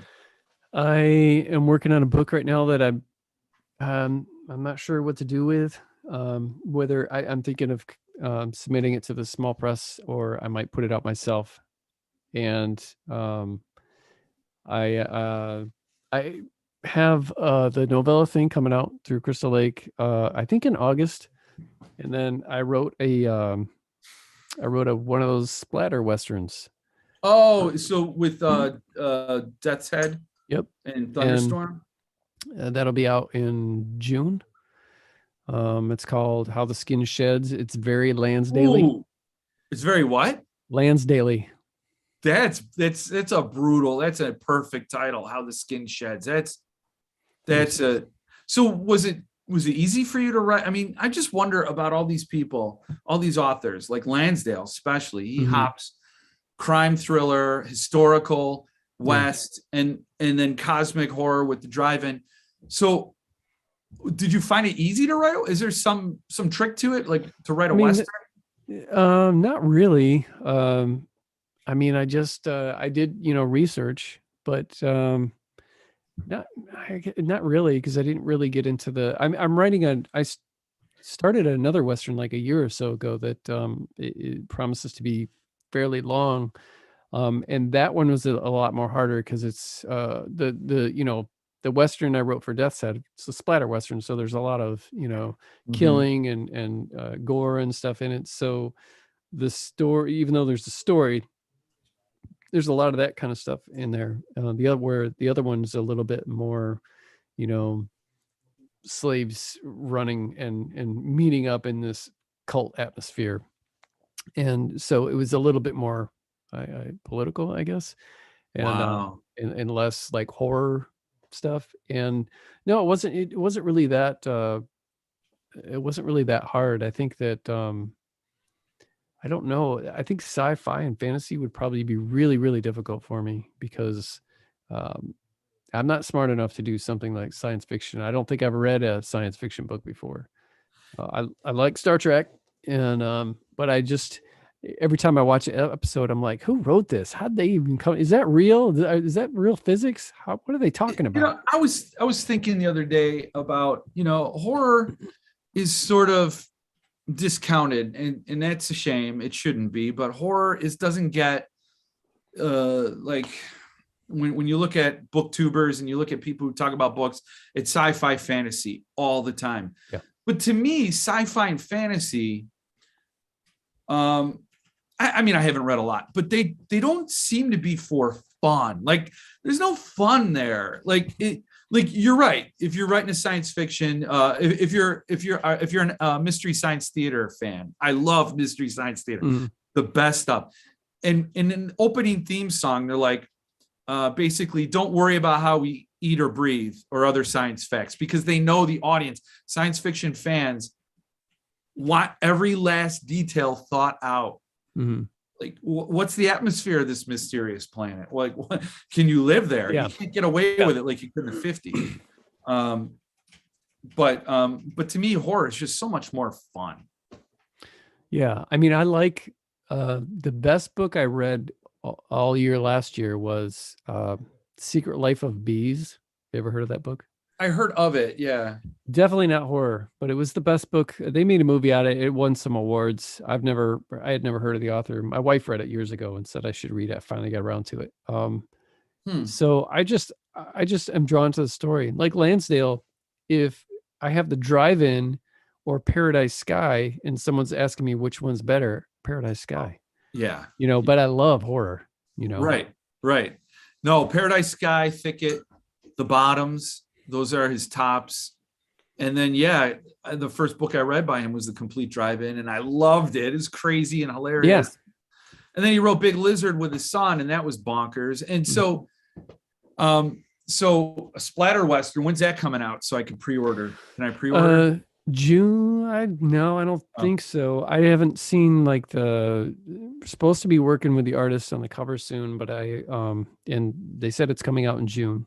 I guess it's the book that's leading off the second season in they're in the new season of the splatter westerns. Bunch of people are going to be putting those out, and then I got a short story collection that's coming out through Silver Shamrock, and I'll probably do another Neon Owl book. Yeah, I gotta look that up. I'm gonna get that in the summer.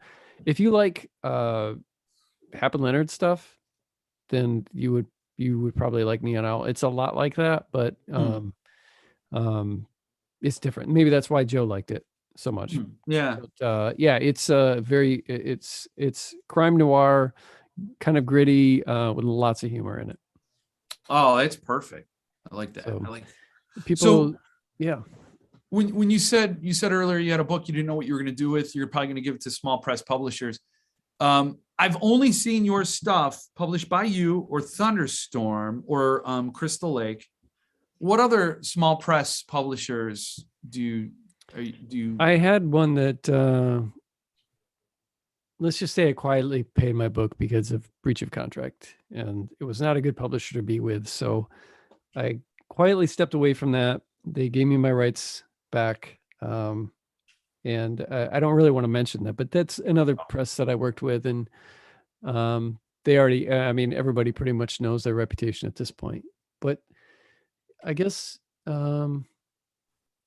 nobody else really. Yeah, most of my stuff is self-published. I mean, I have, I've worked with publishers in Egypt, Spain, and Russia and Germany, but I don't, these are translations for Skullface Boy and A Foster Drums and Flies. So, it's a little bit different. How do you get those deals? Like, how did that happen? They just come to me. Wow. Yeah, it's been real nice. I think there was one that I reached out to. Oh, it was an Italian one, but they folded. They couldn't withstand COVID, I guess, and they went under. So, yeah, they were going to do Flies. That was, but all the other ones, they reached out to me, and that's quite the honor. I mean, I've self-published this book, and to have other countries interested to the point that they want to, publish it. And the one in Spain, the one in Russia has been out for a year or two, but the one in Spain just came out, and I guess they're really liking it over there. So that's cool. And then that is really cool. Skullface Boy, German, comes out sometime this year, and then the Arabic edition of Flies came out a year ago, and it was like premiered at they got a Cairo Giant Book Festival. It's like one of the biggest book festivals in the world, I think. And wow. And it was like showcase there with the publisher and releases that they had there. So I don't know how that is received over there. I have no idea. Huh. I I don't just know how wonder big the about publisher is. the cultural, not, obviously the language translation is one Yeah. thing, but the cultural, like, does that resonate the same way? And then does it work in some other way that you didn't even know, like, Yeah, I wonder that too, especially when it comes to things like in Foster Homes and Flies, there's mention of like Pop Tarts, yeah, or yeah, there's sure. or he there's mention of like Three's Company theme song that the neighbor Mhm. whistles or whatever. It's like, what? How do you translate that? Just Yeah. translate the words, or you pick a show that's from the 70s over there and you Right. replace it. I don't know. It's Yeah. I have no idea. Yeah. Pop-Tarts. I forgot about the Pop-Tarts. That was just a brilliant, desperately lonely book. Damn. That, I mean, it worked. It totally worked. Thank you.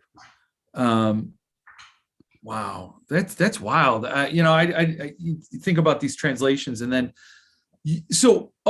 what I was going to say is I think you should work with Earthling. If I'm going to be a matchmaker of author and publisher, I think your stuff would work really well with Earthling. Just my 2 cents. I think it would go really well.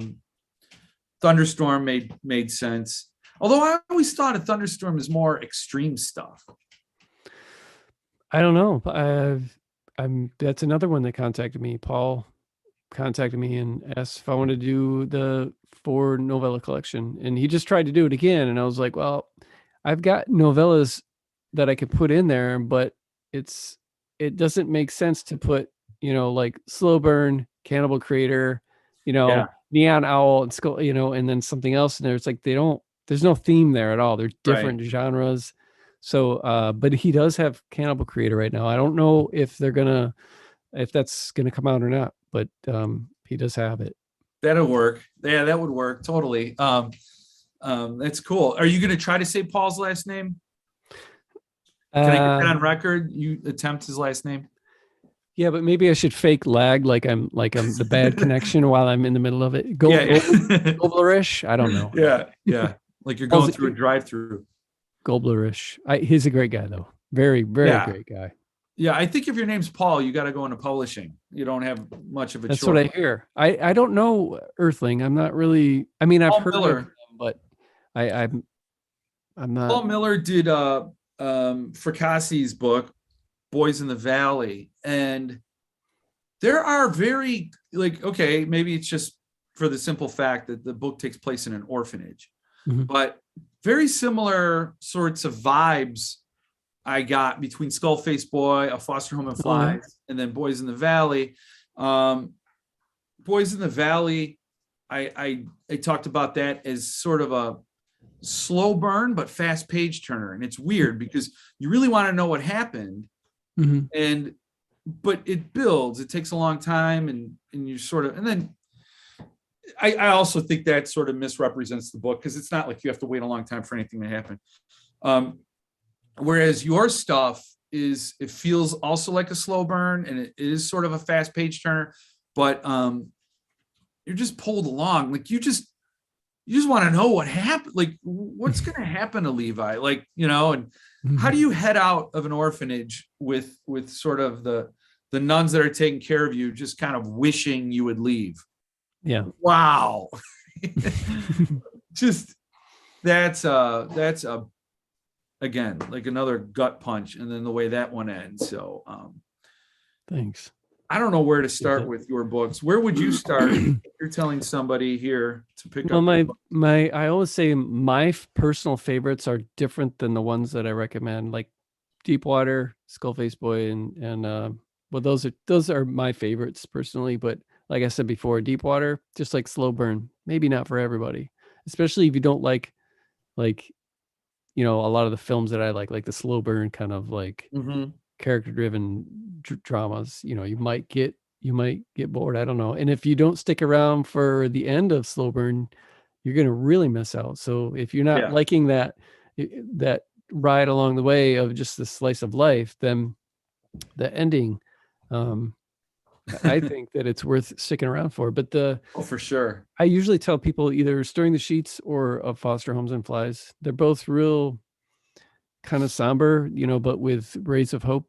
And they're kind of part of a trilogy, I guess, of really, Stirring the Sheets, I guess, is people have been throwing the title grief horror around. And I guess that's what that is. Yeah, so probably, either Flies or Stirring the Sheets. Well, excellent. Well, I love that you sat and chatted with me. And you have a podcast. You want to plug your podcast to my viewer?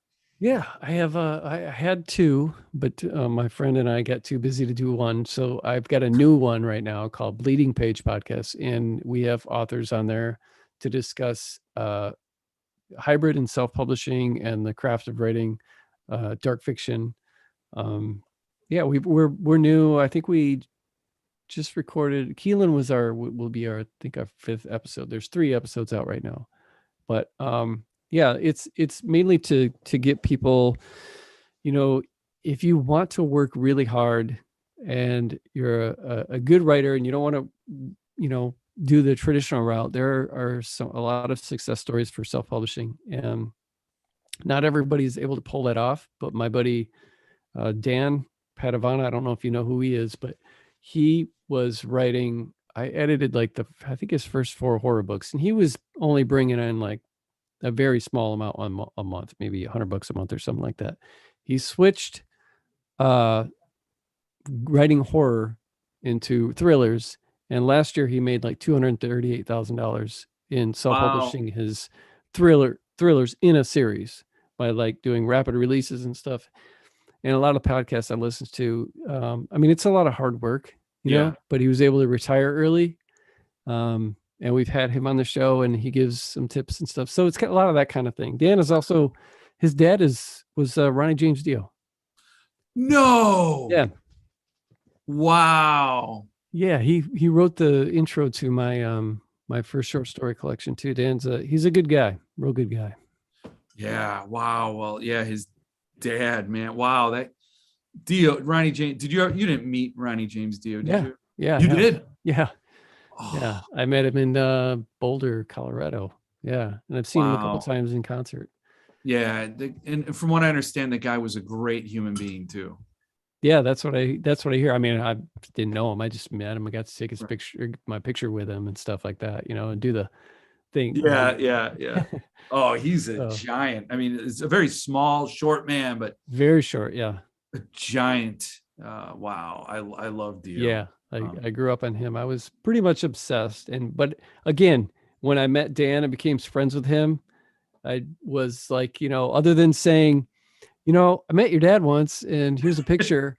I didn't fanboy, didn't ask questions about, I didn't want to be that guy that, I'm only friends with this guy because of who his dad is. Right. Yeah. And I don't blame you there, because that's gotta be tough for kids and celebrities to constantly be dealing with people that are fanboying. Yeah. But that's awesome. So I wanted to show something off. Oh yeah, please do. First of all, I thought it was hilarious that, you've got like this amazing collection of hardcovers, limited. I know they're your babies. My babies. It's funny when you're doing an unboxing and the tiniest little nick, I can see it in your face, will piss you off. And I can just hear you off camera afterwards. So I know that these mean a lot to you. So I thought it was hilarious that for maybe 2 or 3 weeks, you had a copy of Skullface Boy sitting in front of these beautiful books. I did. Yep. It was so funny. It was like putting a piece of rotten fruit in front of this. Oh, come on. All this beautiful cornucopia of food. Funny. No, that is not a piece. I put it I tried to put my TBR, a lot of the stuff I put around is intentional. This is a book I really dig. This is an author. Except for this one. This is just a pop-up book. Kind of annoyed when I look back at my screen and I see that. but what can you do? But yeah, no, it was on my TBR, and it's also a reminder to me, like I want to read it, I want to get to these books, and so what did you want to show? Yeah. Well, I'm not a big collector, so I don't own hardly any signed books at all. I mean, I own a lot from peers and stuff, and like I think I own a real yours book signed, and just a lot of my peers stuff. Mhm. But I do own two that these are probably my two of my most cherished that you might even have on your shelf. And this I'm sure you probably do. I don't know. Oh, Jack Ketchum Gorilla in my room. No, I don't have that one. It's got I think it was limited. It's a CD book. Yeah. So yeah, it's signed. And then I have this one. I didn't realize it was so big. It's not. I don't know why it looks like that. It's actually very, very small. No, I mean the not the page count wise, but this. I thought it was like a small little. It's not too small. I guess it's average size book. I guess. Yeah. And then I got this here. I'll show the title page. See if you can see the. Wait, Broken Summers. Henry Rollins, nice. Yeah, it's wow. I've got that. That is cool. I got all access all areas. Oh, cool. From Scott Ian. And when he signs, his signature looks like Satan. Yeah. Oh my gosh. I'm like, it does, doesn't it? Yeah. So it's Scott Ian. I don't do nonfiction or memoirs or whatever, but I just couldn't pass up. He's such a I'm sure that's pretty good. I like reading that stuff. Yeah, I like to get those insider things. But I mean, I think you're writing the books that I'm collecting, so I don't think that's any competition. I'd rather be the one creating the books for sure. Yeah, I just thought, I wish I had more to show off, but yeah, I'm just not I don't know. I'm sure you got this. Yeah, I have a couple of copies of that. Yeah. I looked it up today to see what it was doing, and nobody's selling it. No, the last I saw a copy went on eBay for, I think it was like $250. That's expensive. Something like that. Yeah. I would never pay that much for a book. You know, I never thought I would either. I really did not think I would ever be paying what I pay for books in my life. I only paid $30 for that Ketchum.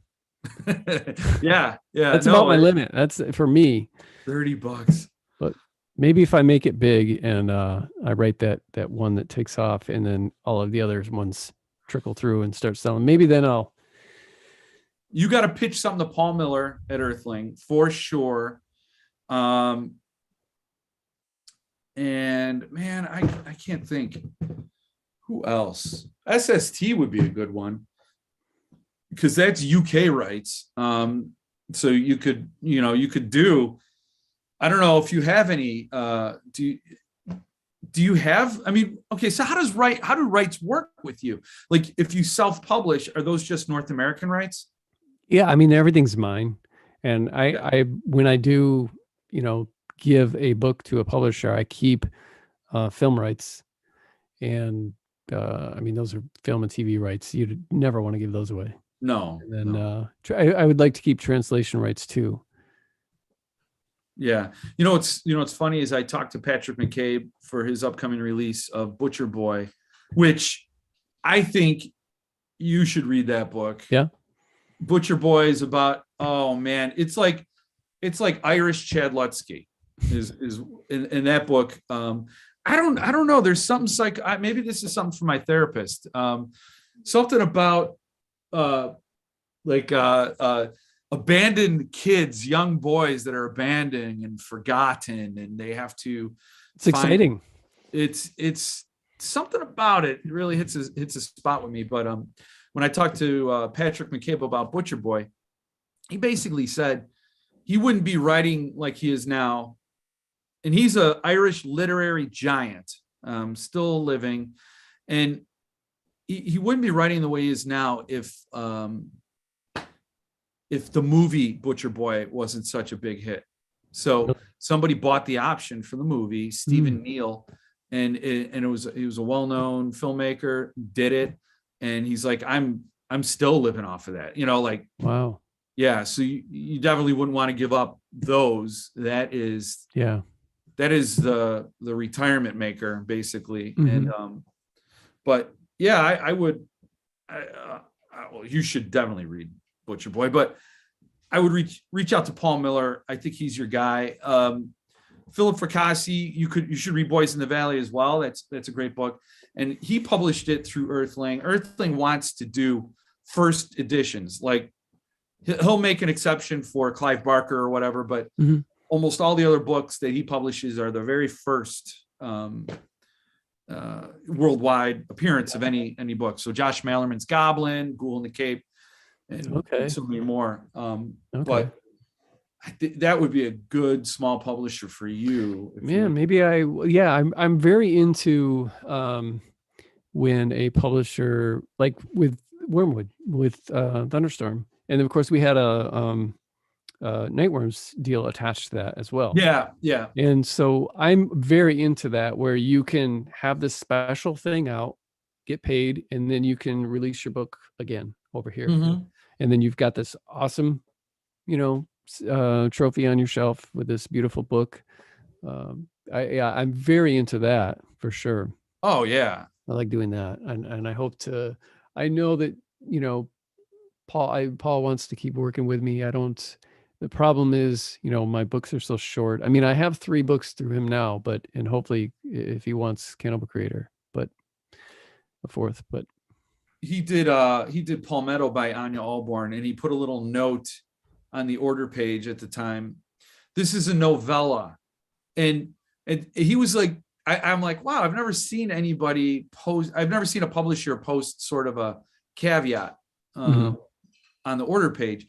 And then when I got the book, it's a novella is a generous categorization. Yeah. I mean, it's a short story. Palmetto is a short story that got a hardcover treatment.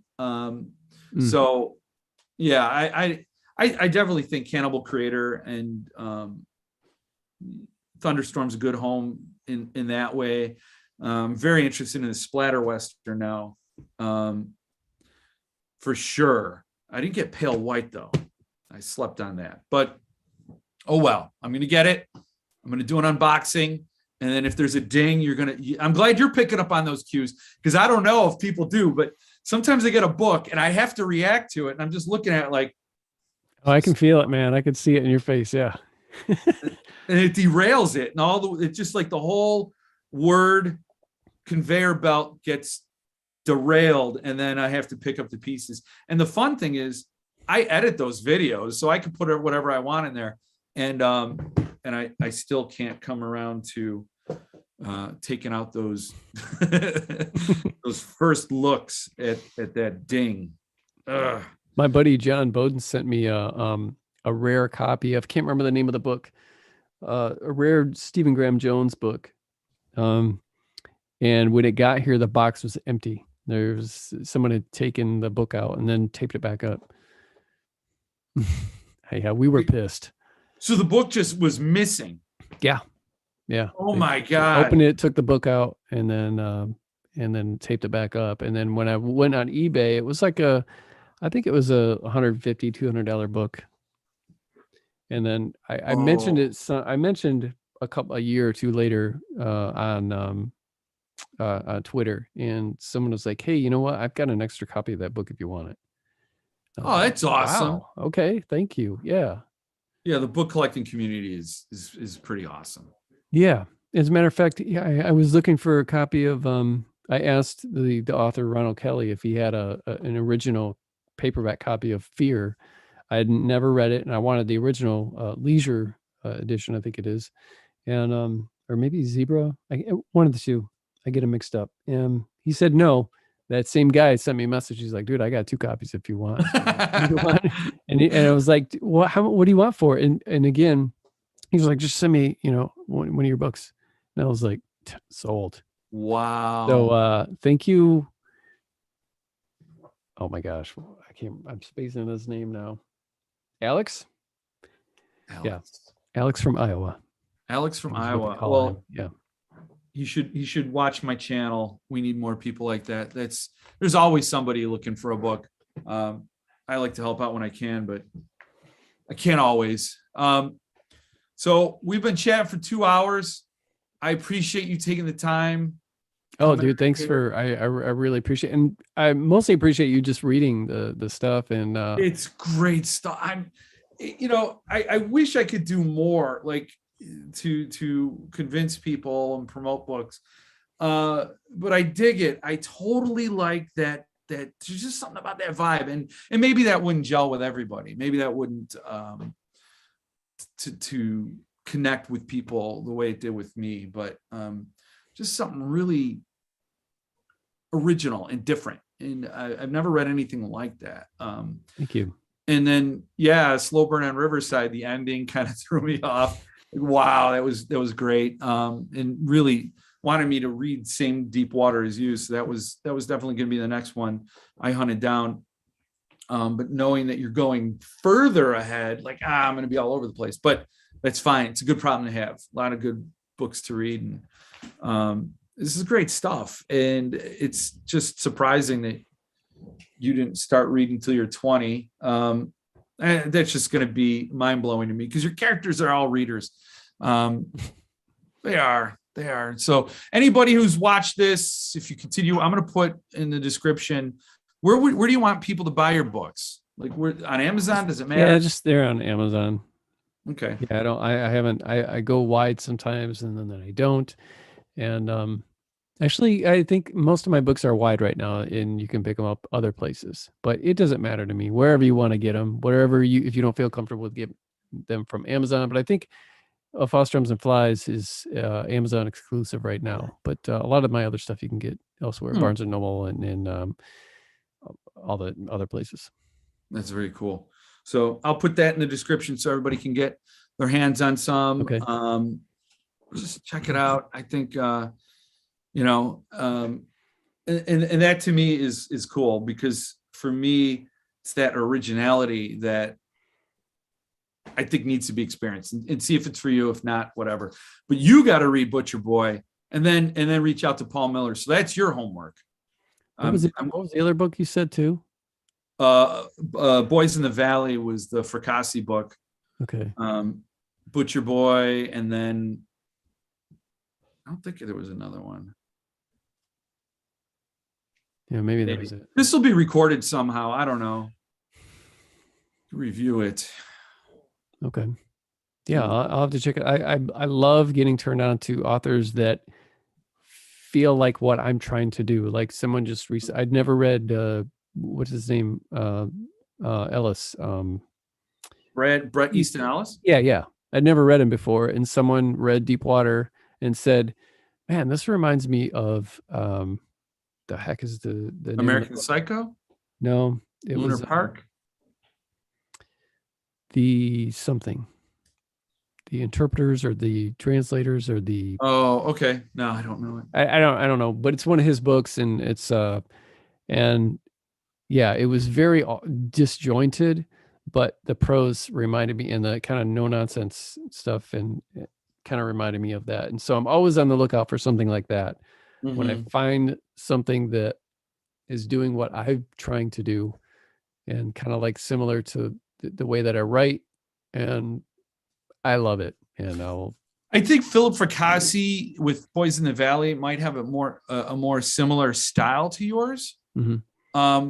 Butcher Boy, nothing like your style, mm-hmm. but it's the context of the book. Basically, you are in this kid's head, this kid who's been dealt a real crap hand, and how he's losing his mind. And so it's an unreliable narrator situation, and who he blames for his misfortune, mm-hmm. and how he's avoiding some of the horrific things that take place around him, to him. And he's focused on one enemy. He creates an enemy and he targets this enemy. And and it's a brilliant book. But it's, yeah, the style's totally different. It's, Yeah, and I didn't mean to sound like it has to be. oh, no. By me, yeah. Right. I am, because I don't know how to describe what I do. It's like when I stumble across something that's like, Yeah. this is what I'm, this is kind of sounds like this is right up my alley. And it's just that extra bonus. It's like, yes. Like when you find a band that's like, scratches every itch and you're just like, man, this is my new favorite band. It's kind of like that. I gotta say, I was happy when you mixed it up with Cannibal Creator for me, and it was totally different, and it was awesome. So it's not like it's this one note, and Chad Lutzke can only do this one note, and that's it. And if you don't like that, then go shop somewhere else.